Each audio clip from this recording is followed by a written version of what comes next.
Yamam. हे नारद जी, आप बताओ आप किस कारण यहाँ पर आए हो, अपने आने का कारण बताइए।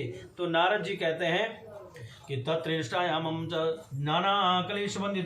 मैं बल कहाँ गया, पृथ्वी लोक में गया, वहाँ देखा बल मैंने तो सभी प्राणी अपने नाना कलेशों से बंधित है, अनेक प्रकार के दुखों को भोग रहे हैं और अंत में वह नरकगामी हो रहे हैं। उनके उद्धार के लिए अगर आपके पास कोई उपाय है तो कृपया बताइए। तो तब भगवान विष्णु ने कहा कि हे नारद जी, आप तो यह जनहित के लिए आपने बहुत ही सुंदर उत्तम प्रश्न किया है। बहुत साधुनायाम गति, तुम बहुत साधु हो और सचमुच में साधु हो, तुम सबका हित चाहते हो, सबके हित के लिए तुमने बहुत ही उत्तम प्रश्न किया है। मैं तुम्हें बताता हूँ कि क्या व्रत करना चाहिए। यतम सत्यनारायण देवम व्रतश्याम सम्यागतयनाम कृत्वा यास्ताम सुखम भुक्त्वायाम प्रवृत्ति मोक्षतायाम गता। मैं वाला ऐसे व्रत का यह तुम्हें बताता हूँ कि जिस व्रत को करने से यह पुण्य की प्राप्ति होती है, अंत में वह वैकुंठ धाम की प्राप्ति होती है। वह श्री सत्यनारायण भगवान का व्रत है और भगवान श्री सत्यनारायण का व्रत पूजन करने से व्यक्ति के समस्त पाप संताप सब समाप्त हो जाते हैं और अंत में वैकुंठ धाम की प्राप्ति होती है। यह किसने बताया? भगवान विष्णु ने नारद जी को ये बात बताई। अब नारद जी ने कहा कि किम विधानम किम कारण किम फलम किम विधानम च कृतेन मम च इति वेचः।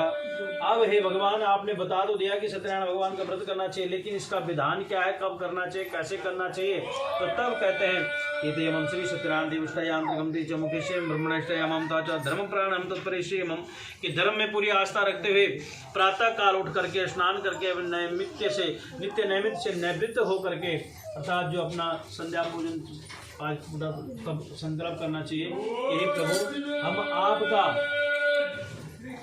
यह पूजन और व्रत करते हैं, हमारे पूजन और व्रत को स्वीकार करें।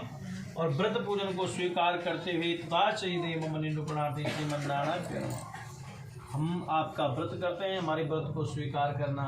और व्रत सुबह से सूर्योदय से लेकर के और सूर्य अस्त तक जो भगवान के लिए हमने जो संकल्प किया कि आज का दिन आपको समर्पित है, आपका व्रत है, तो भगवान का ही नाम जपते रहें। सुबह से और शाम तक व्रत का यह संकल्प लें कि हम आप फलानी देवता का यह व्रत कर रहे हैं, इस व्रत का हमें पूर्ण फल प्राप्त हो, हम पर पूरी शक्ति बनाए रखें प्रभु। और इतना कह करके भगवान का यह जप करते रहें, श्रीमन नारायण का भजन करते रहें और अंत में तत्रे नगत्वाम अधिष्ठयाममता च, और किसी ब्राह्मण के सहयोग से मेरा पूजन करना चाहिए।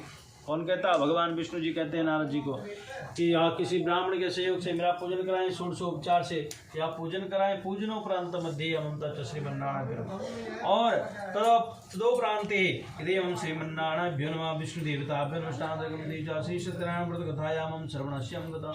और पूजन कराने के बाद भगवान श्री सत्यनारायण का व्रत और पूजन की कथा या पूजन कथा श्रवण करनी चाहिए।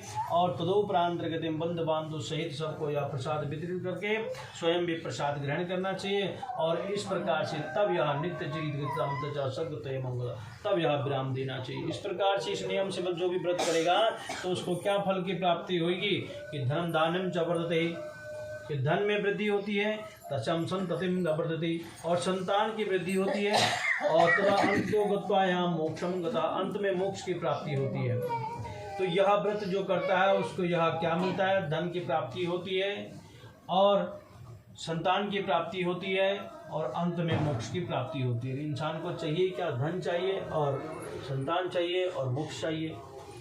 तो यही हमें सब कुछ किससे मिल जाता है? इस व्रत, छोटे से व्रत करने से।